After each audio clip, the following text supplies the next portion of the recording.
pulau yang kecil saja tapi memainkan peranan yang besar. Yang membedakan Pulau Penyengat dengan kawasan-kawasan kebudayaan, kawasan bersejarah lainnya di dunia ini, pulau ini sebagai artinya taman para penulis. Jadi di pulau ini dulunya kerja-kerja intelektual menghasilkan karya, menulis jadi kegemaran penduduk di pulau ini. Jadi apa-apa keilmuan yang dimiliki oleh penduduk pulau ini dulunya kemudian dituangkan melalui tulisan-tulisan yang sampai hari ini hasil karya itu masih dapat kita akses. Berbagai disiplin ilmu ada tentang sejarah, tentang bahasa, tentang adat istiadat, tentang agama, tentang ilmu perbintangan, bahkan tentang tunjuk ajar seksual perempuan Melayu. Itu yang kemudian menjadi membedakan pulau ini dengan kawasan-kawasan budaya, itu adalah kerja-kerja intelektual pada masa lalu. Sebagai bahasa yang besar, ya, di Nusantara bahasa Melayu ada di mana-mana. Nah, tetapi bahasa Melayu itu memang banyak sekali dialek.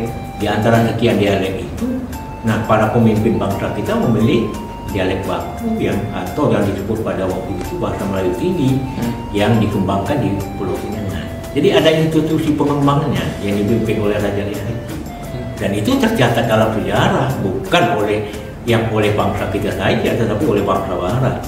Nah, termasuk penjajah kita sendiri, misalnya Belanda. Ya kan, pengakuan dari penjajah itu yang paling menarik. Karena apa? Biasanya penjajah kan selalu menekan setiap bangsa yang dijajahnya. Tapi untuk hal ini kan Belanda yang mengangkatnya. Pulau Penyengat pada 2017 sudah ditetapkan menjadi kawasan cagar budaya nasional. Lebih dari 40 objek cagar budaya nasional yang ada di pulau ini. Jadi diantaranya adalah masjid. Masjid adalah tempat semacam ikon pulau ini. Masjid yang tidak hanya tempat orang beribadah, tapi juga tempat orang berziarah, berkunjung gitu ya, karena masjid yang bersejarah.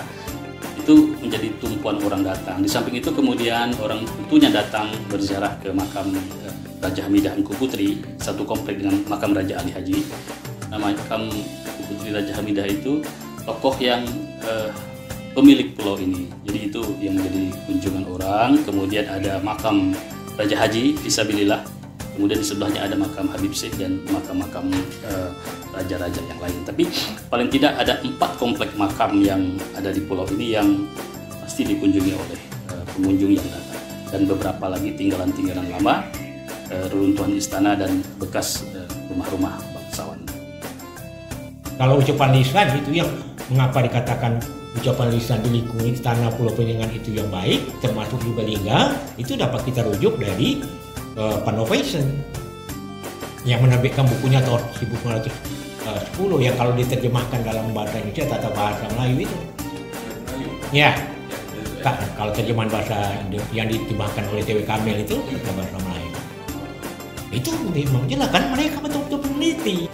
Ya itulah antara lain ya yang membuat siapapun yang mengklaim bahwa bahasa mereka atau bahasa Melayu mereka sebagai asal bahasa Indonesia jadi tidak dapat diterima karena secara resmi pemerintah kan sudah mengakui bahwa Raja Ali Haji ini pahlawan bahasa yang membuat yang mengembangkan dan membina bahasa Melayu sehingga diangkat menjadi bahasa nasional itu ya. Dan Raja Ali Haji bukan hanya disebut pahlawan nasional, tetapi bapak bahasa. Ya. Jadi dua hal itu yang diberikan oleh pemerintah Republik Indonesia terhadap Raja Ali Haji, bapak bahasa dan pahlawan nasional.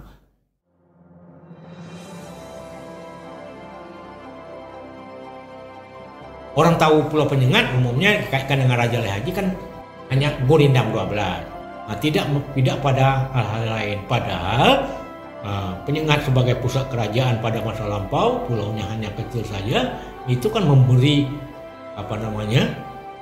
sinarnya yang sangat luas kepada seluruh Nusantara, bukan hanya Indonesia sekarang, tapi juga Malaysia, Singapura, Brunei Darussalam, dan mereka mengakui itu kan. Dan bangsa dunia pun untuk mempelajari Melayu pun mereka harus mengacu ke Penyengat. Itu sebabnya peneliti-peneliti luar sampai hari ini kan terus berdatangan ke Penyengat.